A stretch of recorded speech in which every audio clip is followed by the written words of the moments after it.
کے بھی تمہیں قریب نہیں کر سکتے۔ جو دولت اللہ نے نصیب میں لکھ دی ہے وہ مل کے رہتی ہے، مل کے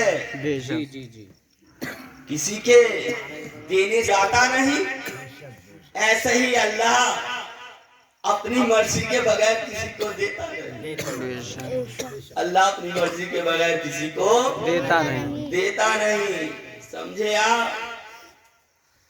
یہاں پر ایک بات اور آ گئی۔ اعلیٰ حضرت رحمت اللہ علیہ فرماتے ہیں، حضرت امام فخر الدین رازی رحمت اللہ علیہ کی موت کا وقت جب قریب آیا، کس کی موت کا وقت؟ حضرت امام فخر الدین رازی رحمت اللہ علیہ، اللہ کے ولی، ان کی موت کا وقت جب قریب آیا تو یہ حدیث پاک بھی ہے کہ جب موت کا انسان کی موت کا وقت قریب آتا ہے تو شیطان سراہنے آ کر کھڑا ہو جاتا ہے، یہ حدیث پاک ہے۔ ایسے ہی شیطان ان کے سراہنے آ کر کھڑا ہو گیا اور کہنے لگا، اے امام فخر الدین رازی،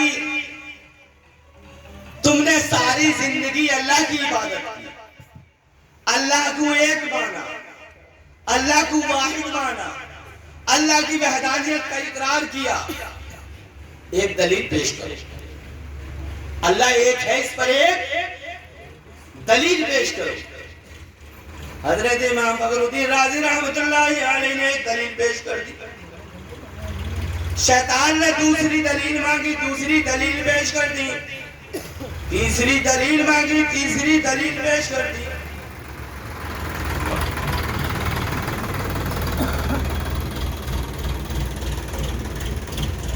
اللہ بہت لمبا چوڑا مسئلہ ہے، ذرا اسے ڈکٹر کو دیکھیں۔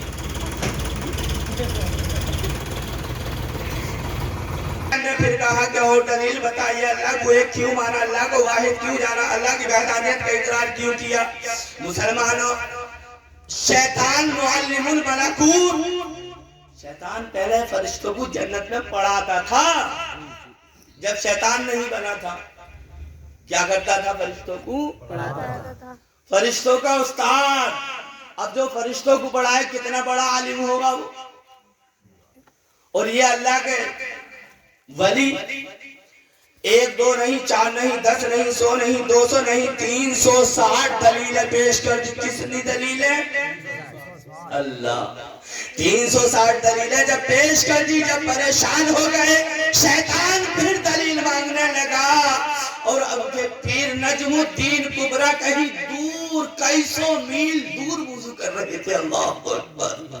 اللہ کے نیک ولی کسی دوسرے مقام پر جو کئی سو کلومیٹر دور تھا وہاں وضو کر رہے تھے، ادھر امام فخر الدین رازی نزع کی حالت میں تھے، شیطان بہکانے کی کوشش کر رہا تھا، ایمان چھیننے کی کوشش کر رہا تھا۔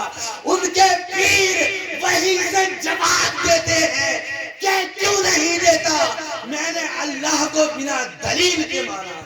بے شک سبحان اللہ، میں نے اللہ کو بنا دلیل کے مانا ہے۔ اب جب بنا دلیل کے مانا ہے تو دلیل کی کوئی ضرورت ہی نہیں رہی، دلیل کی کوئی گنجائش ہی نہیں رہی۔ اللہ اللہ ہی اللہ والے والے کام کی چیز ہے۔ آؤ مسلمانوں، آپ کے کانوں کے سماعتوں کے حوالے ایک اور بات کر دوں۔ اللہ کے نبی صلی اللہ علیہ وسلم نے ارشاد فرمایا، تھکے تو نہیں ہو؟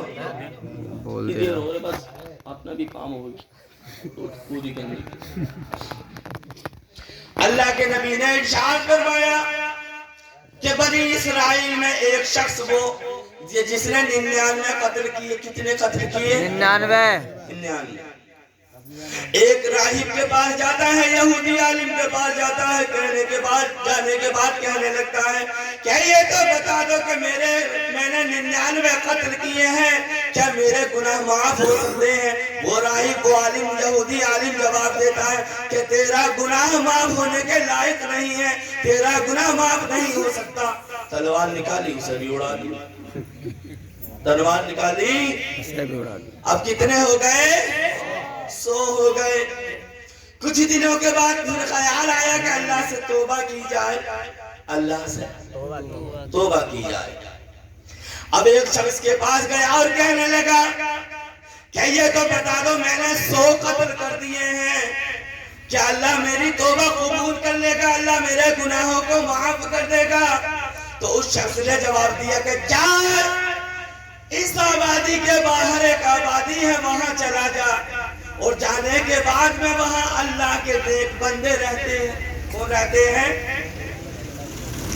اللہ کے نیک بندے رہتے ہیں، یعنی اولیاء رہتے ہیں، اللہ کے ولی رہتے ہیں۔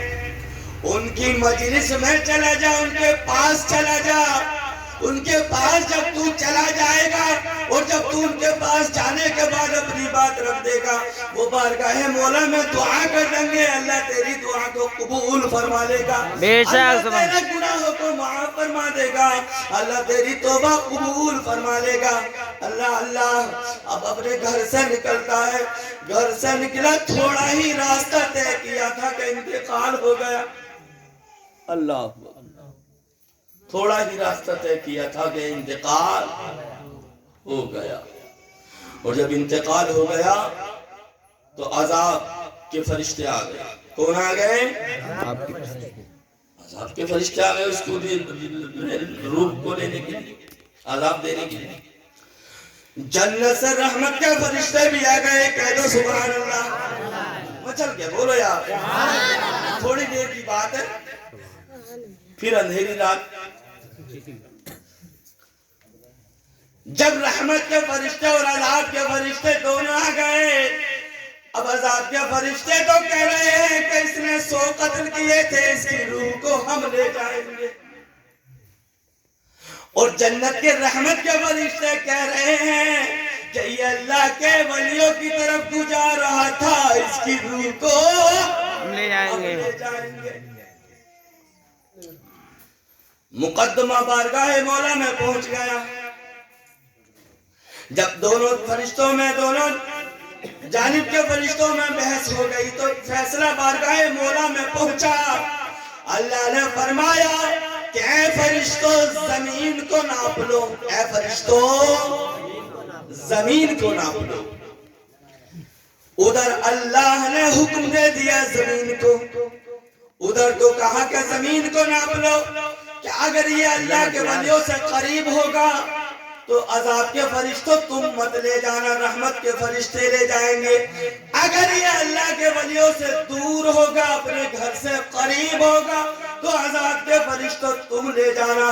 اللہ ادھر تو یہ کہا، اور اللہ نے ادھر زمین کو حکم دے دیا کہ اے زمین سمٹ جا، سکڑ جا، اکٹھی ہو جا، ایک جگہ جمع ہو جا، ہو جائے، اس لیے کہ یہ بندہ میرے محبوبین کی جانب جا رہا تھا۔ زمین سکڑ گئی، جب زمین کو ناپا تو زمین سکڑ گئی۔ اب جب اس کو پایا تو وہ اللہ والوں کے قریب نکلا۔ سبحان بے شک رحمت کے فرشتے لے گئے، سبحان اللہ کہہ دو سبحان اللہ۔ تو اب کیوں لے گئے یہ بات سمجھ میں آئی؟ اس لیے لے گئے کہ وہ بندہ اللہ کے ولیوں کے پاس جا رہا تھا، پہنچا نہیں تھا، صرف جا رہا تھا، ارادہ کیا تھا، گھر سے نکلا تھا۔ جب ارادہ کر لیا، گھر سے نکلا اور راستے میں انتقال ہو گیا تو یہ عالم ہے۔ اور جو اللہ کے ولیوں کا قرب حاصل کر رہا ہو اس پہ کس قدر رحمتیں برس رہی ہوئی اس بات میں۔ ایک بات اور کہہ دوں، آخری بات، غوث پاک کا دھوبی تھا۔ کون تھا؟ دھوبی، بڑی مشہور بات۔